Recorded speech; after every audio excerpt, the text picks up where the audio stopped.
अस्सलाम वालेकुम क्लास। तो आज हम करने लगे हैं चैप्टर नंबर 8 जो कि है फाइनाइट ऑटोमेटा विद आउटपुट। अब इस चैप्टर के अंदर हमारे पास दो चीज़ें हैं, एक है मोरी मशीन, एक है मेले मशीन। इस चैप्टर के अंदर हम इन दो चीज़ों को डिस्कस करेंगे। तो सबसे पहले स्टार्ट करते हैं व्हाट इज़ मोरी मशीन। ठीक है, अब मोरी मशीन के हमारे पास बेसिकली 5 मेन स्टेप्स हैं, 5 चीज़ें हैं, वो अपने पास मैं बोलता जाता हूँ, आप अपने पास राइट डाउन करते जाएं।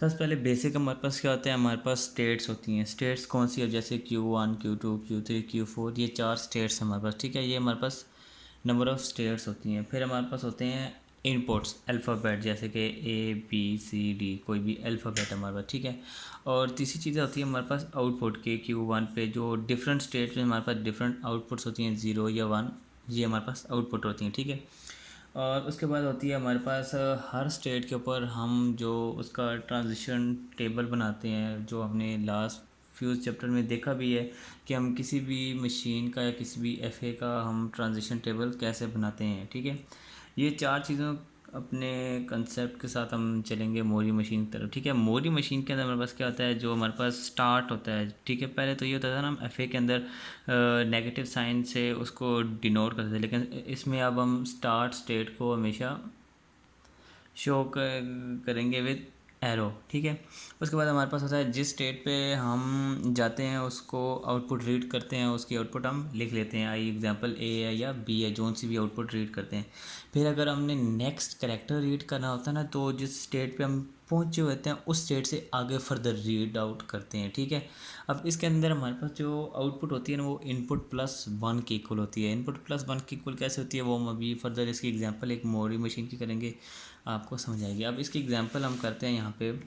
अब एग्जांपल क्या, हमने एक एफ ए ले लिया। ठीक है, अब Q0 पे हमारे पास 1 आउटपुट है, Q1 पे 0 आउटपुट है, Q2 पे 0 है, Q3 पे 1 है। ठीक है, और हमारे पास हर स्टेट पे कोई ना कोई इनपुट है, ए या बी। ठीक है, अब हमने कौन सा करेक्टर रीड करना है, ए बी ए बी। ठीक है, अब मोरी मशीन के अंदर सबसे पहले क्या होता है, जिस फाइनल इनिशियल स्टेट से हम शुरू करते हैं ना, उसकी जो आउटपुट होती है हम सबसे पहले वो राइट डाउन कर लेते हैं अपने पास। ठीक है, अब हमारे पास 1 थी तो हमने 1 राइट डाउन कर लिया। अब पहला कैरेक्टर हमने कौन सा रीड करना है, ए, तो हम Q0 से ए को रीड करके कहाँ पे आए, Q1 पे, उसकी आउटपुट क्या थी 0, तो हमने 0 लिख लिया। ठीक है, अब नेक्स्ट करेक्टर हमने Q0 से नहीं बल्कि जिस स्टेट पे आए थे वहाँ से आगे नेक्स्ट करेक्टर रीड करना है, वो क्या था, बी, तो हम यहाँ से ही अब बी को रीड करेंगे, वो क्या था, उसी स्टेट पे आ रहा है, मतलब 0 आउटपुट, तो हमने 0 राइट डाउन कर लिया। फिर इसी स्टेट पे, तो इसी स्टेट से हमने दोबारा ए रीड किया, जो हमारा थर्ड करेक्टर था, हम 1 वाली आउटपुट पे आए, 1। अब इसी स्टेट से हमने आगे क्या रीड करना है, बी, तो बी को रीड करके हम कहाँ गए, 0 स्टेट पे। ठीक है, अब हमारे पास 4 करेक्टर थे लेकिन आउटपुट क्या आई, 5 करेक्टर्स की। ठीक है, वही बात जो मैंने ऊपर की थी कि output is equal to input plus 1 के इक्वल होती है। ठीक है, अब ये तो हमारे पास थी बेसिकली बेसिक मोरी मशीन। अब इसके बाद आती है हमारे पास मेले मशीन। अब जो मेले मशीन है उसके अंदर भी वही सारी बातें हैं जो हमने मोरी मशीन के अंदर की, कि हमारे पास फाइनाइट नंबर ऑफ़ स्टेट्स होती हैं और हमारे पास अल्फ़ाबेट ए भी होता है, और हम हर जो स्टेट होती है उस पर कोई ना कोई आउटपुट होती है। ठीक है, अब मोरी और मेले मशीन में ये है कि मोरी मशीन में हमारे पास output within the state थी, लेकिन इसमें हमारे पास आउटपुट जो है वो हमारा जो करैक्टर है, जो सिग्मा है, उसके साथ हमारी हर आउटपुट दी हुई है। ठीक है, और वैसे ही है कि इसका हम ट्रांजिशन टेबल भी बना सकते हैं। ठीक है, अब इसकी एग्जांपल इसमें ये बात थी कि मोरी मशीन के अंदर हमारे पास क्या था, आउटपुट जो थी वो इनपुट प्लस 1 के इक्वल थी, लेकिन इसमें हमारे पास आउटपुट जो है वो इनपुट के इक्वल आती है हमेशा। ठीक है, वो कैसे आती है, इस पर भी हम एक एग्जांपल कर लेते हैं। हमने क्या अल्फ़ाबेट रीड करना है, 888 always start from initial state. ठीक है, अब इनिशियल स्टेट से हमने क्या रीड किया, ए को रीड करके हम कहाँ पे आए, Q1 पे, वहाँ पे उसकी आउटपुट क्या थी, 0, तो हमने पहला 0 राइट डाउन कर लिया। फिर इसी स्टेट से हमने 1 रीड किया, 1 आउटपुट आई, उसी स्टेट से हमने दोबारा ए रीड किया तो 1 आउटपुट आई। ठीक है, फिर उसी स्टेट से जिस अब इस पे आए थे तो हमें अगला करेक्टर ए रीड करना था, वो रीड किया, हम इसी स्टेट पे आए, 1 आ गया। ठीक है, अब अगला करेक्टर हमने बी रीड करना था, तो इस स्टेट से बी को रीड करते हम Q0 पे आए, वो 1 आउटपुट थी तो 1 लिखी। Q0 से जब हमने दोबारा B को रीड किया तो हम Q3 पे उसकी आउटपुट 0 थी।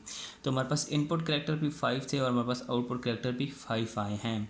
ठीक है, अब ये था बेसिक कंसेप्ट मोरी और मेले मशीन का। अब हम देखेंगे कि हम मोरी मशीन से मेले मशीन कैसे कन्वर्ट कर सकते हैं या मेले मशीन से मोरी मशीन कैसे कन्वर्ट कर सकते हैं। अब सबसे पहले देखते हैं कि हम मोरी मशीन टू मेले मशीन कैसे कन्वर्ट कर सकते हैं। ठीक है, मोरी मशीन में हमें पता है हमारे पास आउटपुट जो होती है वो विद इन द स्टेट होती है। ठीक है, अब इस स्टेट के अंदर जो जो एरोज़ आ रहे होंगे हम वो वाली आउटपुट उठा के उनके साथ लगा देंगे डायरेक्टली, जिसकी एग्जांपल ये हमने की भी हुई है। हमने लेट किया हमारे पास एक स्टेट ये थी, उस पर 3 इनपुट आ रही थी A B C। ठीक है, और हमने इसकी जो आउटपुट 1 थी वो तीनों के साथ लगा ली A/1 B/1 C/1। ठीक है, जोन सा स्टेट होगी, जोन सी भी स्टेट होगी। ठीक है, जोन सी भी स्टेट होगी। ठीक है, अब उस स्टेट पे हमारे पास जो जो से एरो आ रहे होंगे सिर्फ उनके ऊपर हम वो वाली आउटपुट लगा लेंगे। अगर कोई एरो यहाँ से निकल रहा है, फॉर एग्जांपल यहाँ से B निकल रहा है, ठीक है, अब ये वाली आउटपुट हम इसके साथ नहीं ले लगाएंगे। ठीक है, जो एरो इन आ रहे होंगे उनके साथ हमेशा उसकी आउटपुट लगेंगे, जो आउट जा रहे होंगे उनके साथ नहीं लगाएंगे। ये अगर यहाँ पे जाके फॉर एग्जांपल Q2/0 के साथ मिल रहा है तो इसकी आउटपुट यहाँ पे हम लगाएंगे ऐसे। ठीक है, अब इसके बाद देखते हैं कि हम मेले मशीन टू मोरी मशीन कैसे कन्वर्ट करते हैं। ठीक है, मेले मशीन टू मोरी मशीन थोड़ा सा कॉम्प्लेक्स ऐसे है क्योंकि उसमें हमारे पास एक स्टेट के ऊपर डिफरेंट इनपुट भी आ सकती हैं। ठीक है, अब हम फॉर एग्जांपल हमने लिए कि हमारे पास ये एक मेले मशीन है। ठीक है, जिसमें एक ये इनपुट आ रही है, एक ये इनपुट आ रही है, ये एक इनपुट आ रही है, 3 इनपुट्स आ रही हैं, 2 हमारे पास एरोस 4 है, मतलब निकल रहे हैं। ठीक है, अब इनपुट हमारे पास देखें 0 भी आ रही है, 1 भी आ रही है, दोनों आ रही है, हमने सारी कंडीशन को देख के चलना होता है। ठीक है, अब जब हमारे पास दोनों आ रही हैं तो इन दोनों की आगे हम स्ट्रेटजी बनाएंगे कि हम एक के अंदर तो इन दोनों को एडजस्ट नहीं कर सकते ना, तो हम क्या करेंगे, 0 के लिए अलग Q4/0 बनाएंगे और 1 के लिए Q4/1 बनाएंगे। ठीक है, ये मैंने साथ साथ लिखा भी हुआ है कि हम दोनों स्टेट्स के लिए अलग अलग बनेंगे, Q4/0 एंड Q4/1, और 0 वाले में हम 0 वाले एरोज़ को एडजस्ट करेंगे और 1 वाले 1 में। ठीक है, अभी यही जो पीछे फर्दर एग्जांपल हमने देखी थी जिसमें हमारे पास जीरोस भी आ रहे थे और 1 भी। अब देखिए हमारे पास जो A B था वो 0 के साथ आ रहा था तो हमने उसके लिए Q4/0 वाली स्टेट बना ली, और B के साथ 1 आ रहा था तो हमने Q4/1 वाली स्टेट बना ली। ठीक है, अब इसका जो 0 था वो हमने इसके साथ लिख लिया और इसका जो 1 था वो हमने इसके साथ लिख लिया। अच्छा, इसमें देखिए जो हमारे पास आउटपुट स्टेट्स थी, देखिए हमारे पास यहाँ पर भी Q/1 था, A/1 और B/1, और हमने वही इनपुट्स जो आउटपुट्स थी वो इसके साथ भी लिखी है A/1 और B/1। इसका मतलब है कि अगर हम एक स्टेट की 2 स्टेट बनाते हैं 0 और 1, तो अगर किसी एक स्टेट से 2 हमारे पास आउटपुट निकल रही थे तो वो दोनों स्टेट से फर्दर ही आगे भी निकलेंगी। ठीक है, किसी एक स्टेट से उसको नहीं लेंगे। अच्छा, इसके अंदर देखिए हमारे पास लूप्स को हैंडल नहीं किया हुआ। फॉर एग्जांपल यहाँ अगर यहाँ पर A का लूप था या B का लूप था, हमने लूप को हैंडल नहीं किया हुआ। लूप के लिए हम आगे फर्दर एग्जांपल देखते हैं कि हम लूप को कैसे हैंडल करते होते हैं। ठीक है, ये एक एग्जांपल है जिसमें हमारे पास A/0 है, B/1 है और यहाँ से आउटपुट जा रही है इस अल्फ़ाबेट Q6 पे। ठीक है, अब और देखें इनपुट हमारे पास क्या आ रही है, 0 भी आ रही है, 1 भी आ रही है। ठीक है, हमने वही किया कि Q3/0 के लिए अलग बना ली, Q3/1 के लिए अलग बना रही। ठीक है, अब हमारे पास जो 0 वाली थी उसको हमने 0 के साथ मिला लिया और जो 1 वाला था, अब 1 हमारे पास क्या था, लूप था ना, तो हमने 1 के ऊपर B का लूप लगा लिया, क्योंकि अब हमारे पास A और B, A/0 और B/0 B/1 आपस में इंटरकनेक्टेड थे ना, तो हमने इनको दोनों को कनेक्ट करने के लिए बीच में B को रखा, क्योंकि B का लूप था ना, तो B इधर से Q3/0 से Q3/1 के साथ मस्ट आना है। ठीक है, अभी तक तो हमने ये वाली चीज़ हैंडल की है कि हमने इसको कैसे टैकल किया है। अब वो बात जो मैंने ऊपर की थी, जो आउटपुट होगी वो दोनों से निकलेगी, इसलिए हमने Q3/0 से भी A0 को निकाला, Q3/1 से भी A0 को निकाला। ठीक है, अभी इसको आगे फर्दरली सॉल्व नहीं किया, सिर्फ आपको बता के निकाला हुआ है। ठीक है, अगर इसको आगे हम सॉल्व करें तो यहाँ पे आ जाएगा Q6/0 और यहाँ से इसको हम कट आउट कर देंगे। ठीक है, अब दोनों आके इस स्टेट पे मिल रही हैं जिसकी आउटपुट है Q6/0। ठीक है, अब आगे हम देखते हैं इसकी फर्दर एग्जाम्पल मैं आपको सॉल्व कराता हूँ एक्सरसाइज के क्वेश्चन लेके, ताकि आपको बेटर अंडरस्टैंडिंग हो। ठीक है।